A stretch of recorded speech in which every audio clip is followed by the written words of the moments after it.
The envelope was still sitting on the kitchen counter when I got home that Tuesday evening, unopened from my bank, addressed only to me.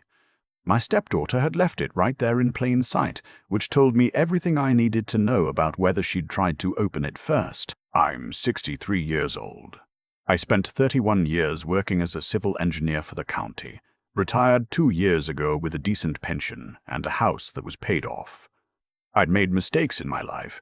My first marriage ended when I was 44, no children, and I told myself I was done. Then I met my wife at a church fundraiser in the fall of 2019, and I told myself a different story. She was warm. She laughed easily. She had a daughter, 26 at the time, who she described as still finding her footing. I thought I understood what that meant. I was wrong about almost everything. We got married in the spring of 2021.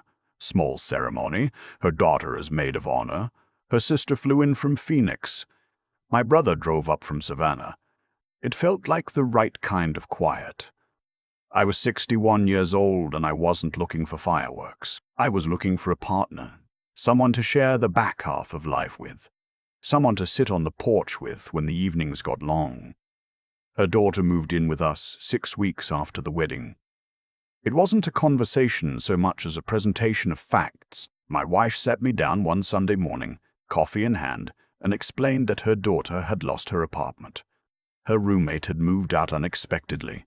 Rent had gone up. She just needed a few months to get back on her feet. I remember nodding. I remember thinking, a few months. Okay, I can do a few months. That was in July of 2021. By the following spring, her daughter was still there, still occupying our guest room, still sleeping until 11 on weekdays. She had a car, a 2019 Civic her mother had co-signed on, and she drove it places I never asked about. She had a phone plan on my wife's account, which somehow ended up on my credit card. She had opinions about what we should eat for dinner and whether the thermostat was set too high and why the Wi-Fi password needed to be changed. What she did not have was a job. I want to be fair about this, because I've thought about it a lot over the past year and a half. She'd had jobs before. She'd worked at a salon for about 8 months, then quit because of a toxic manager. She'd done some bookkeeping for a small landscaping company, but that ended when the owner retired and sold the business. I understood that. Job loss happens. I wasn't expecting her to walk in with a career. What I was expecting, what any reasonable person would expect, was effort. She applied to things, she told us. She had interviews, she told us. Nothing had panned out yet, she told us. And my wife believed every word of it, and looked at me with that particular expression that said, don't push, don't question, don't make her feel worse than she already does. So I didn't. For a long time, I didn't. The finances were joint. My wife and I had combined accounts about 3 months after the wedding, the way couples do, the way I'd done the first time around, and had somehow convinced myself was still a good idea. My pension deposited on the 1st of every month. My wife worked part-time at a dental office, roughly $1,800 a month after taxes. Our expenses were modest. The house was paid off, utilities, groceries, insurance, my truck payment. We were comfortable, more than comfortable, if I'm being honest. That comfort made me careless. I didn't scrutinize the account the way I should have. I'd check the balance occasionally, see that things looked roughly right, and move on. I was retired.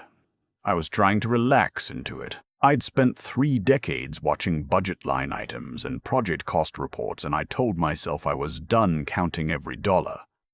The first thing I noticed, really noticed, not just glanced past, was a charge from an online retailer I didn't recognize. $87. I asked my wife about it over dinner, and she said it was a birthday gift for her daughter. She'd meant to use her own card, she'd pay me back. I said fine. I forgot about it. Then there was a charge at a nail salon, $64, then another from the same online retailer, this time $112. Then a restaurant I'd never been to, $41, on a Thursday afternoon when I'd been home all day and my wife had been at work. I started keeping a note in my phone. Just dates and amounts, nothing formal. I didn't say anything yet. I'm the kind of person who likes to be sure before he opens his mouth. Always have been. My first wife used to call it collecting evidence. She didn't mean it as a compliment. By the end of May, my note had 19 entries totaling just over $400. I sat down one evening with 3 months of statements printed out at the kitchen table, the way my father used to do with the bills, organized by date. What I found wasn't dramatic in the individual transactions, no single charge that would make you gasp. It was the accumulation. Salon visits, clothing, food delivery orders placed at our address when I was the only one home and had not ordered food, an app subscription I'd never signed up for, a charge from a vet. We don't have pets. That last one bothered me for a week before I figured it out. My stepdaughter had gotten a cat. She'd gotten a cat, moved it into our guest room without asking me, taken it to the vet, and put the bill on the joint debit card. I found out about the cat because I walked past the guest room and heard it. I knocked. She opened the door maybe 6 inches. There was a gray tabby sitting on the bed behind her, perfectly comfortable, completely at home. I didn't raise my voice. I said, "When did you get a cat?" She said, "A few weeks ago. Mom said it was okay." I went and found my wife in the kitchen. She was unloading the dishwasher. I waited until she looked up and I said, "Did you tell her she could get a cat?" And my wife said, "She was lonely. She's been struggling." I didn't think it was a big deal. That was the moment I understood something had shifted in the structure of our home and that I had allowed it to shift without paying attention. It hadn't been malicious exactly, not at the start. It had been gradual. Permission given in small doses, boundaries moved inch by inch, until suddenly there was a cat living in my house that I had not agreed to, charges on my account that nobody mentioned, and a 27-year-old woman sleeping past noon in my guest room while I funded her life. I didn't explode. I should explain that. People who know me would expect me to. Probably I have a temper, or I used to, and I've worked hard at it over the years. Instead, I said, "We need to talk about the finances," and I asked my wife to sit down. I laid it out calmly. The 19 entries in my phone, the statements, the pattern. I wasn't accusing anyone of anything criminal. I want to be clear about that. What I was saying was, this is what I'm seeing, and I needed to stop. My wife cried. She said she hadn't realized how much it had added up. She said her daughter was going through a hard time and she'd been trying to ease the pressure. She said she should have asked me first. She knew that. She was sorry. Her daughter, who had apparently been listening from the hallway, appeared in the kitchen doorway and said, "I'll pay you back when I get a job." I looked at her and I said, "That's what you said about the $200 I lent you in February." She went back to her room. My wife asked me not to be so hard on her. I asked my wife to please be realistic about what was happening in our house. We didn't speak much for the rest of that evening.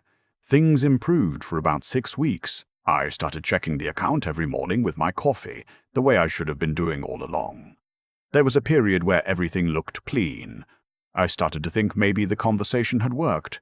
Then in August, I saw a charge for $340 from a place I didn't recognize. I looked it up. It was a boutique clothing store. I called the number on the back of my debit card and asked about the transaction. They confirmed it. Same card, same account, processed in person. My wife had been at work. I'd been fishing with a friend about 2 hours north of town. I didn't say anything that night.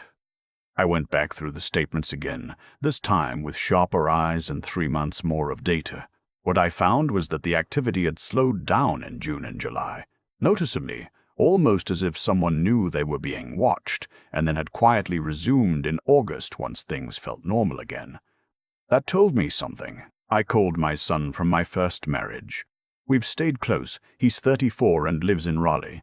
And I asked him to recommend a financial advisor who could talk me through separating accounts. I'd helped him open his first checking account when he was 16. He didn't ask a lot of questions. He gave me a name and a phone number. I also called my family lawyer, a man I've known for 20 years, and I asked him quietly and hypothetically about the process of separating joint finances. He told me what I needed to know. He also mentioned, without my asking, that in our state, I should document everything before making any changes in case it became relevant later. So I documented. I printed statements. I photographed them. I kept notes with dates. I put everything in a folder in the trunk of my truck. I opened a new checking account at a different bank entirely, a credit union across town where I'd never been a customer. I rerouted my pension deposit. I transferred a portion of the joint savings, the portion I'd contributed over the course of the marriage, into the new account. I consulted the lawyer again before doing this to make sure I was within my rights. He reviewed the amounts and said I was. I cancelled the debit card connected to the joint account and did not request a replacement. I did not tell my wife or her daughter that I'd done any of this. I want to explain why, because I've asked myself the same question. It wasn't spite. It wasn't a power move. It was self-preservation, plain and simple. Every time I had a direct conversation about the finances, things improved for a few weeks and then went back to the way they were. I had tried the honest approach twice, and both times it had produced a short-term correction and a long-term return to the same behavior. I was 63 years old and I'd worked for 3 decades to build what I had. I was not going to lose it through carelessness and sentiment. On a Wednesday morning in the second week of September, I drove to the credit union, sat down with a banker, and made the final transfers. She was friendly and efficient. The whole thing took about 40 minutes. I drove home. I made lunch. I read on the porch for a while in the afternoon sun. I was in the kitchen starting dinner when I heard the front door open hard, the way it does when someone pushes it without turning the knob all the way. Just puts their weight into it. My wife came in first. Her daughter was right behind her. My wife's face was a color I hadn't seen before, somewhere between white and gray. She said, "What did you do?" I stirred the pot on the stove. I didn't turn around right away. "Can you be more specific?" "My card was declined," she said, "at the grocery store. I had to put it on my own card." "Okay," I said. "The joint account is almost empty." I turned around then. Her daughter was standing just behind her, arms crossed, wearing a jacket I didn't recognize and shoes that looked new. "I closed my access to the joint account," I said. "I've moved my pension to a separate account." The silence lasted about 4 seconds. Then my stepdaughter said, "You can't do that." I looked at her. I said calmly, "I absolutely can. It's my pension. Those are my funds." My wife started talking a lot and quickly about trust, about partnership, about how marriages work, about how this felt like a betrayal. I let her finish. I didn't interrupt. I'd learned over the past year that interrupting only made things louder and shorter. When she was done, I said, "I've been trying to have this conversation with you for over a year. I showed you the statements. We talked about it twice." The spending continued. I made a decision to protect myself. "Protect yourself from me," she said. "From the pattern," I said. "Yes." Her daughter said, "This is unbelievable. You're really going to do this to Mom?" I said, "I'm not doing anything to your mother. I'm doing something for myself." That night was long. My wife oscillated between crying and cold silence. Her daughter stayed in her room, and I could hear muffled phone conversations through the wall, which I assumed were her telling her version of events to whoever would listen. I slept in my own bed, in my own house, and I felt something I hadn't felt in months. Steady. Clear. Over the next few days, the picture that emerged was more complete than I'd expected. The vet bill had been charged after a wellness visit the same week I'd talked to my wife about the spending the second time. The $340 boutique charge had been her daughter, who had used a photo on her phone to enter the card number manually. I learned this from the credit union's fraud team, whom I called not to report fraud, but to understand the transaction. Technically, it wasn't fraud, because my wife had been aware of the card number, but it confirmed what I'd suspected about how deliberate it was. My wife and I had a long, difficult conversation that Saturday. She didn't deny anything, exactly. She said she'd been trying to keep the peace between me and her daughter. She said she'd convinced herself it wasn't that much money. She said she'd been afraid that if her daughter didn't feel supported, she'd spiral. I listened to all of it. I believe she believed what she was telling me. I told her I needed the following things to happen. Her daughter needed to find employment within 60 days. She needed to contribute $800 a month to household expenses, and the joint account, what remained of it, would be used only for shared bills that I'd approved in advance, nothing else. If those conditions weren't met, I'd be speaking to my lawyer about next steps. My wife asked what next steps meant. I told her I thought she knew. Her daughter, it turned out, had more options than she'd let on. Within 3 weeks of my ultimatum, she had applied to 4 places and been hired at a property management company doing administrative work. Starting pay was a little over $19 an hour. Not a windfall, but a paycheck. A real one. I don't know if it was urgency that motivated her or something else. I didn't ask. What I noticed was that when there were genuine consequences attached to the situation, things that had seemed impossible for the better part of a year became possible in under a month. She paid the first $800 in October. She slid an envelope across the kitchen counter without making eye contact. I wrote her a receipt because I'd learned to document things, and I put it in the folder in my truck with everything else. I still check my account every morning with my coffee. I'll do that for the rest of my life, probably. Not out of paranoia, but because I was reminded in the sharpest possible way that no one is going to watch over what you've built, except you. Not your spouse, not the bank, not the people who love you and take advantage of that love at the same time, often without fully meaning to. My wife and I are still married. I don't know if that's the ending people want to hear. We're working through it. Slowly, with a counselor we see every other Thursday in a bland office building off the interstate. There are sessions where I leave feeling like we might actually get somewhere. There are sessions where I sit in my truck in the parking lot afterward and look at the steering wheel for a long time. I loved her. I still do, in a complicated way that I don't have clean language for. But love, I've learned, is not a substitute for boundaries. It's not a substitute for documentation.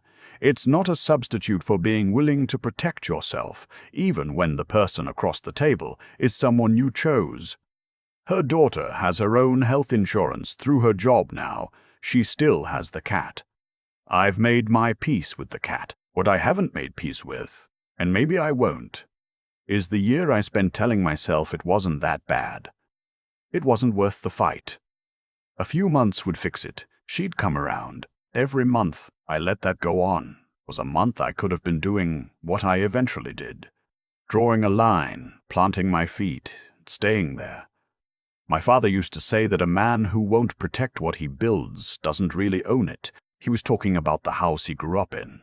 Some dispute with a neighbor over a fence line. But I think about it differently now. I think about it every morning when I open the app on my phone and check the balance of an account that has only my name on it, in a bank I chose for myself, holding money I earned over 31 years of showing up. That account is mine. I know every dollar that moves through it. I should have known that all along.